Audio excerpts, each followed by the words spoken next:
नमस्कार, my self doctor Kamal Garg, I doctor, आंखों के doctor, cataract and glaucoma surgeons. आज हम बात करेंगे कैसे कैटरैक्ट और ग्लूकोमा दोनों एक दूसरे से अलग हैं।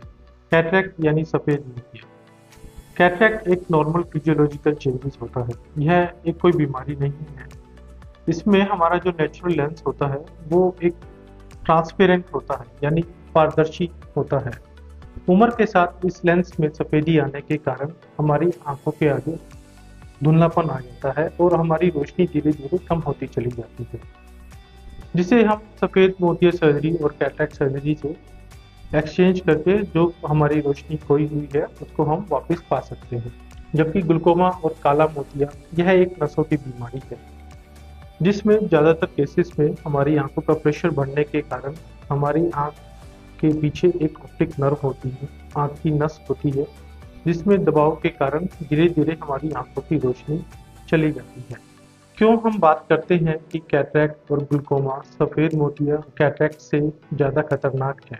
कैटरैक्ट यानी सफ़ेद मोतिया, इस सफ़ेद मोतिया को यह एक रिवर्सिबल ब्लाइंडनेस होती है। कैटरैक्ट सर्जरी के दौरान हमारा नेचुरल लेंस होता है, इसको हम चेंज करके एक आर्टिफिशियल लेंस डालते हैं, जिससे हमारी आंखों की जो खोई हुई रोशनी है वो हम पूरी तरह वापस पा सकते हैं। जबकि ग्लूकोमा में जो हमारी आंखों की रोशनी एक बार चली जाती है उसको वापस और रिवर्स करना मुमकिन नहीं है। दूसरी चीज़, ग्लूकोमा और काले मोतिया में ज़्यादातर केसेस में कोई लक्षण नहीं होते, इसलिए शुरुआती स्टेज में लोगों को पता नहीं होता, पेशेंट्स को पता नहीं होता कि उनको काला मोतिया है भी नहीं। कौन से लोग हैं जिनको काला मोतिया और ग्लूकोमा होने का ज़्यादा खतरा रहता है, वो are at risk for the glaucoma, और किन किन लोगों को ग्लूकोमा स्क्रीनिंग की आवश्यकता है। पहले वो लोग जिनकी फैमिली हिस्ट्री में कोई ग्लूकोमा है, फैमिली हिस्ट्री या परिवार के किसी सदस्य को पहले ग्लूकोमा रहा हो। दूसरे वो लोग जिनकी आयु 40 वर्ष से ऊपर है। हालांकि ग्लूकोमा किसी भी एज ग्रुप के लोगों को हो सकता है।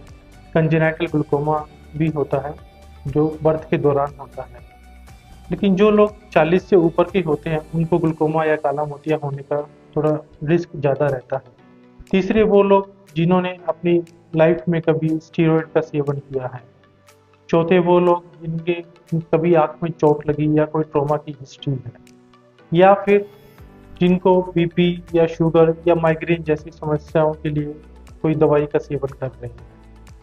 तो इन लोगों को ग्लूकोमा के लिए और काला मोतिया के लिए रूटीन स्क्रीनिंग की आवश्यकता होती है। कैसे मैनेजमेंट किया जाता है जिन लोगों को ग्लूकोमा और काला मोतिया होता है? अर्ली स्टेजेस में हम मेडिकेशन के थ्रू ग्लूकोमा को कंट्रोल करने की कोशिश करते हैं। Medication plus laser therapy. अगर मेडिकेशन और लेजर से भी अगर ग्लूकोमा कंट्रोल नहीं रहता, then we have surgical option. We can not cure permanently glaucoma, but we can prevent it. समय पर इलाज ही समय बचाव है। धन्यवाद।